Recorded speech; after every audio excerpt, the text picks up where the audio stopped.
बिस्मिल्लाहिर्रहमानिर्रहीम। आज हमारा लेक्चर नंबर 10 है, चैप्टर नंबर 6 का, जिसमें एक्सरसाइज के एमसीक्यूज और शॉर्ट क्वेश्चन डिस्कस करेंगे हम आज। Lecture 10 exercise MCQs and short questions.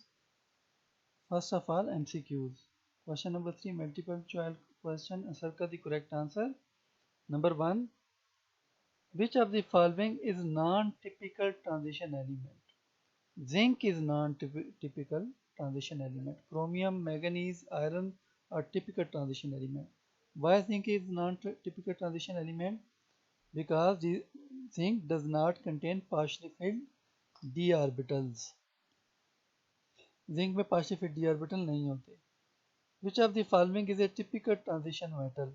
Scandium, yttrium, radium or cobalt? Cobalt is typical transition element. Reason, cobalt contain partially field D orbital. तो इसमें जो है पार्शली इनकम्प्लीटली फिल्ड होते हैं, डी ऑर्बिटल होते हैं, तो इसलिए इसको कोबाल्ट टिपिकल ट्रांजिशन एलिमेंट है। F block elements are also called non typical transition element, नहीं, गलत है ये। आउटर ट्रांजिशन एलिमेंट ये भी नहीं कहते, नॉर्मल ट्रांजिशन ये भी नहीं कहते, none is true. They are called inner transition elements. The strength of binding energy of transition elements depend upon number of electron pairs, number of unpaired electron. Yes, it depends upon number of unpaired electron. तो जितने ज़्यादा unpaired electron होंगे उतना ही ज़्यादा जो है वो binding energy होगी, उतनी ज़्यादा बॉन्ड बनेंगे। The more the unpaired electron, the more will be bonds, metallic bond will form, and more will be the bonding energy. Number 5, group 6b contain elements. ये ग्रुप, तो ये जो है ग्रुप हमारे पास सेकंड भी है, ये ग्रुप 8 भी है, ये ग्रुप 6 भी। ये क्रोमियम, मोलिब्डिनम एंड टंगस्टन, ये ग्रुप 6 भी है। Chromium, molybdenum and tungsten.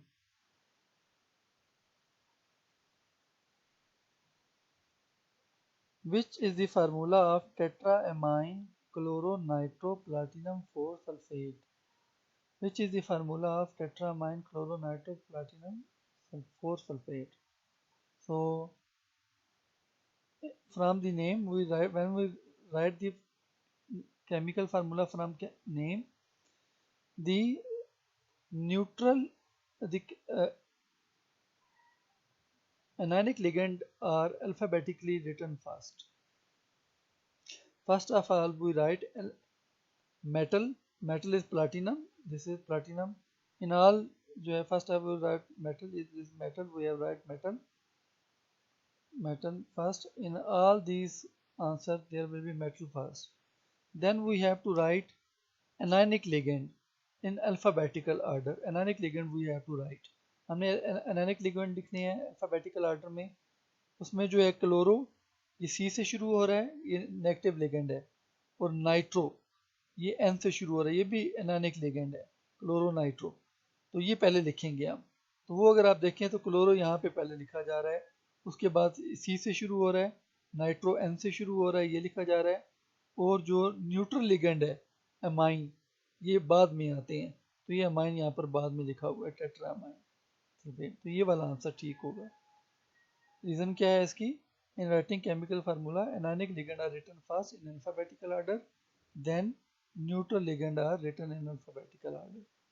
तो पहले जो है एनानिक लिगेंड लिखते हैं, यहाँ पर एनानिक लिगेंड, नेगेटिव लिगेंड लिखेंगे अल्फाबेटिकल ऑर्डर में। ये सी से शुरू हो रहा है, फिर नाइट्रो एन से शुरू हो रहा है, और जो न्यूट्रल लिगेंड होगा उसको हम बाद में लिखेंगे अमाइन को। The percentage of carbon in different type of iron product is in the order of, cast iron में सबसे ज़्यादा होता है, रॉट आयरन में सबसे कम होता है, स्टील दरमियान में होना चाहिए, यानी cast iron, steel and then wrought iron. So this C option is correct. Cast iron has maximum amount of carbon, then steel has intermediate amount of carbon, and wrought iron has minimum amount of carbon. The color of metal complexes is due to D transition of element. The D orbital split up, टूट जाते हैं, अलग हो जाते हैं, group बना लेते हैं, उनमें इलेक्ट्रॉन ट्रांजिशन करते हैं, जंप करते हैं, तो वो जो है उसकी वजह से कलर प्रोड्यूस होता है इन कंपाउंड का। Number 9, coordination number of platinum in this complex is here. Coordination number is the number of electron pair donated to the central metal atom by the ligand. So chlorine will provide one electron pair, nitro group will provide one electron pair. These are the two electron pair now, and 4 electron pair are provided by the ammonia amine. 4 plus 2 is 6. So coordination number is 6. The total number of transition element is 10, 14, 40 और 58। तो जो होते हैं 58 होते हैं transition element total 58। कैसे? 30 जो D block element होते हैं, 28 एफ ब्लॉक ट्रांजिशन एलिमेंट होते हैं, 58 टोटल ट्रांजिशन एलिमेंट होंगे। Short question, question number 8, explain the following giving reason. Why does the damaged tin plated iron get rusted quickly? The iron is more active metal in tin plated iron.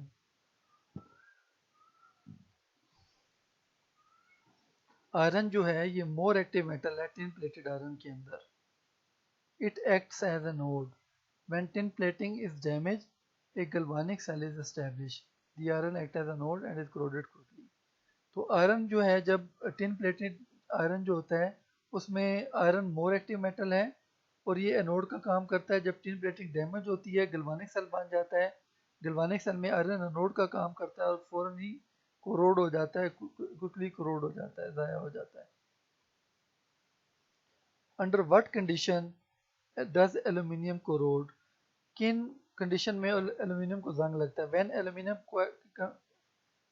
comes in contact with less active metal like copper, it acts as a anode, thus aluminum is in the presence of moisture. In the presence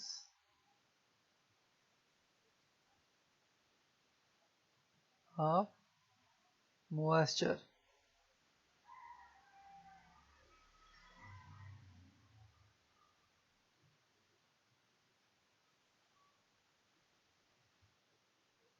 तो जब aluminium contact में आता है copper के moisture की मौजूदगी में, तो एल्यूमिनियम जो होता है वो एनोड का काम करता है और एल्यूमिनियम कोरोड हो जाता है। दूसरा क्या है हमारे पास?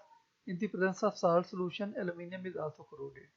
साल्ट की मौजूदगी में भी ये एल्यूमिनियम कोरोड हो जाती है। यही वजह है कि एल्यूमिनियम को हम बहरी इस्तेमाल के लिए, मैरीन पर्पस के लिए इस्तेमाल नहीं करते, समुद्र में इस्तेमाल नहीं करते, शिप्स नहीं बनाते। शिप्स का आउटर पार्ट्स, जो बहरी जहाज है उनकी जो आउटर पार्ट्स हम एल्यूमिनियम से नहीं बनाते।